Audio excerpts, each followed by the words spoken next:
Kan ada hak-hak orang mu'alaf tuh. Mu'alaf pun juga punya hak. Baik yang mu'alaf pura-pura, baik mu'alaf yang beneran dari hati, baik mu'alaf yang karena terpaksa tuh.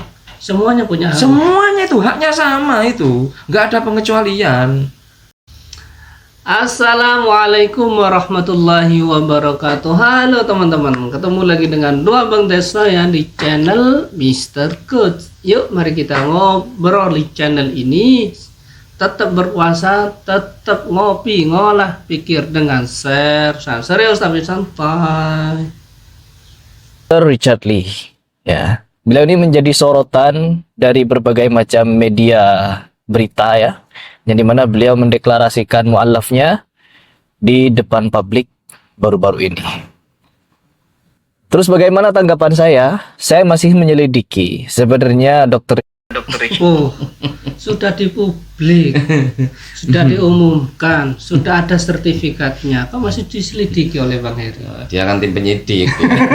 Penyidik syariat. Oh, iya. Jadi Allah langsung menugaskan Heri Pras untuk menyelidiki seluruh umat Islam di dunia ini, yang mana yang benar-benar beriman, mana yang remang-remang, yang mana munafik, itu diselidiki. Dia tim penyidik, reserse dia.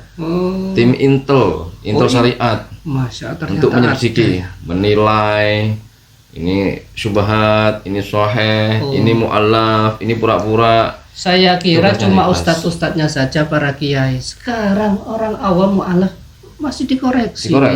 Ya Allah. Gitu. Nggak sah kalau belum mendapatkan persetujuan, ya kan? Tuh, itu teman-teman ya, dia tim penyidik syar'i. Oke. Richard Lee ini apa tujuannya mu'alaf? Apakah dia mu'alaf ini murni dari hatinya untuk mencari kebenaran Tuhan yang sebenarnya seperti apa? Ada nggak Pak tuh hadisnya Pak yang menyuruh kayak gitu, itu ada nggak ente itu gimana? Ada. Diperintah nggak sama Nabi? Ya kan, nggak ada kayak gitu. Kewajiban nanti aja lah, selesaikan dulu ini tim reserse syariat ini ya. Jadi semua umat Islam di dunia ini yang beriman sudah lama dikoreksi ya. Yang beriman sudah agak lama dihujat, yang baru mau beriman diteliti. Kayak gitu teman-teman ya, hebat mereka. Bagaimana cara menyembah Tuhan yang sebenarnya, lalu dia menemukan Islam. Mungkin kita husnuzonnya seperti itu teman-teman. Namun baru-baru ini saya juga harus angkat bicara mengenai satu fakta yang sangat menarik tentang Dr. Heri Pras harus angkat bicara nih. Kalau sudah Heri Pras angkat bicara, ini berarti ada kejadian yang sangat genting. Sangat genting, sangat urgen ini. Ini berarti dunia sedang nggak baik-baik saja nih. Harus diketahui oleh semua umat Indonesia ini, khususnya umat Islam di Indonesia. Pokoknya kalau Heri Pras menanggapi, berarti dunia keislaman sedang tidak baik-baik saja teman-teman. Sekitar 1 bulan yang lalu, Dr. Richard Lee pernah diundang ke salah satu acara agama Kristen ya terkhusus. Beliau talk show dengan Pendeta Gilbert dan memberikan pernyataan yang membuat saya kaget. Seperti ini pernyataannya. Saya banyak berdoa dan setelah selesai saya kuliah justru saya kehilangan momentum. Gak usah kita terusin lah video ini ya. Kalau video lama, ini kayaknya Heri Pras telat ini. Telat, ini nggak update Heri Pras ini. Soalnya ini bukan sebulan yang lalu, ini beberapa bulan yang lalu kejadian ini, dan Dr. Richard Lee sudah klarifikasi kan ya. Klarifikasi. Oke. Karena Dr. Richard Lee mengaku telah mu'alaf 2 tahun yang lalu. Ngomong mu'alaf aja salah-salah, sok ngoreksi mau neliti. Mu'alaf pakai hamzah biasa, pakai alif, nggak usah pakai ain. Mu'alaf biar terlihat Arab gitu ya, biar terlihat. Orang kalau baru belajar gini, apa-apa diainkan, biar terlihat fasih. Biasa lah kayak gitu. Ini saya pribadi pun menganggap hal ini ya biasa. Saya tidak terlalu mengheboh-hebohkan masuk Islamnya Dr. Richard Lee. Dia begini, dia begitu, dekat dengan Felix Xiao, dekat dengan Dery Sulaiman. Ya, saya tidak terlalu membesar-besarkan sampai memberitakan di YouTube saya, karena ini bukan hal yang ya besar lah, suatu fenomena yang biasa, apalagi artis public figure seperti beliau. Kita bisa melihat seperti Deddy Corbuzier contohnya, bagaimana Deddy Corbuzier juga mu'alaf, namun kita tidak bisa membaca bagaimana kondisi. Oke. udahlah nggak usah diterusin karena isinya cuma ya narasi-narasi sok-sok kritis dan sok-sok menghakimi dan sok-sok benar sendiri aja intinya ya. Intinya di sini seperti kecemburuan gitu Hari Pras ya. Kenapa tidak dihebohkan? Biasa saja heboh ya karena tokoh-tokoh yang dianggap besar ini ya kan, public figure yang dianggap besar ini tidak mualaf melalui jalur ustadziyah kan gitu. Coba kalau masuk Islamnya atau mualafnya melalui jalur Wahabi, oh pasti heboh teman-teman. Alhamdulillah dakwah kita, dakwah salaf ini semakin berkembang. Di podcastnya iya kan pernah kan diundang Pak Khalid. Iya tapi kan Islamnya nggak melalui dia ya kan gitu. Coba itu Densu kalau bisa tuh, Densu kan sering tuh ke Pak Khalid ya kan, Pak Khalid juga sering datang ke rumahnya Densu. Coba bisa nggak tuh mualaf melalui jalurnya Pak Khalid gitu ya kan. Itu kalau hijrah emang Wahabi ini spesialisnya bukan spesialis menobatkan orang, dia spesialisnya mengkafirkan orang tuh. Sekarang gini Pras, ini fenomena yang sangat menyedihkan sebenarnya. Ada orang Islam, ada umat Islam, umatnya Nabi Muhammad. Ada seseorang yang mualaf malah dicibir, dinilai, dikritik, diteliti, ya kan segala macam dari segala sudut pandang. Padahal mereka tahu namanya orang mualaf ini imannya masih lemah. Betul. Ya, namanya mualaf, namanya itu sudah mualaf. Ya. Lah hatinya itu masih dilembutkan oleh Allah kan begitu. Makanya di Islam itu orang kayak gini, orang nggak ngerti agama kayak gini, sok-sok ngoreksi, nggak karu-karuan ya.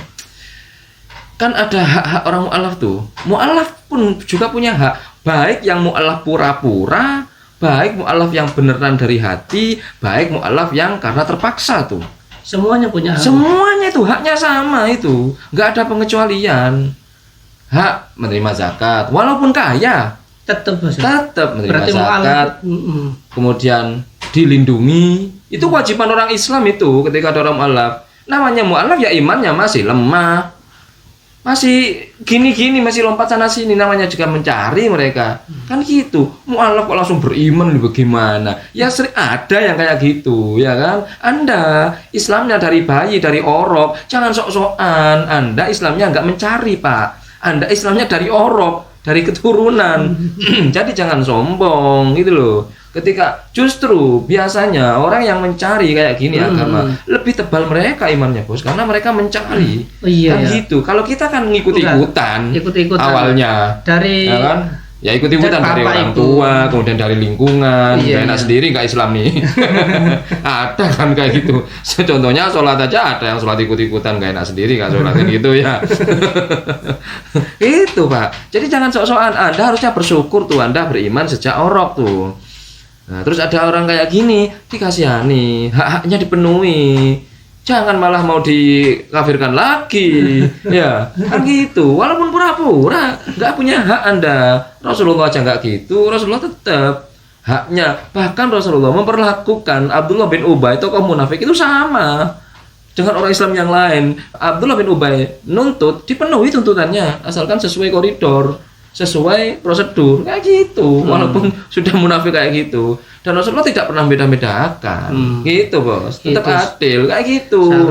Gitu. Apalagi mu'alaf kayak gini. Hak-hak mu'alaf itu berarti kewajiban orang Muslim yang lain. Apa hak mu'alaf? Zakat, perlindungan, kemudian dibimbing. Itu agar apa? Agar kuat imannya. Wong zakat itu tujuannya untuk apa? Untuk agar iman yang lemah itu agar lebih kuat, gitu loh. Agar tersentuh hatinya. Gitu, solidaritas kan nanti kelihatan, oh gini ya solidaritasnya kan begitu. Walaupun kaya nggak apa-apa, tetap dikasih gitu Pak. Itu namanya orang Islam Pak. Itu namanya orang Islam yang memenuhi kewajibannya. Apa kewajiban orang Islam dalam hal ini? Kewajibannya adalah hak-hak untuk seorang mu'alaf kan gitu. Mereka punya hak Pak. Sebagai referensi agar lebih kuat, saya tampilkan ini di NU Banten. Ini berdasarkan ayatnya, baca-baca sendiri lah ya. Ini ayatnya, landasannya bos ya. Kemudian ini syarahnya, yaitu maksudnya, ya penjelasan ayat-ayat itu, ya bos ya. Baik menurut di sini ada dari Al-Qurtubi dan Az-Zuhri, ya, dan ulama-ulama yang lain, itu bos ya. Oke, bos itu saja bos. Oke, itu saja obrolan hari ini. Mudah-mudahan bermanfaat, mudah-mudahan mencerahkan, dan mudah-mudahan kita bisa bersikap bijak lagi. Yang baik-baik semuanya datang dari Allah, yang jelek-jelek datang dari kami. Mohon maaf wa akhiral kalam. Assalamualaikum warahmatullahi wabarakatuh.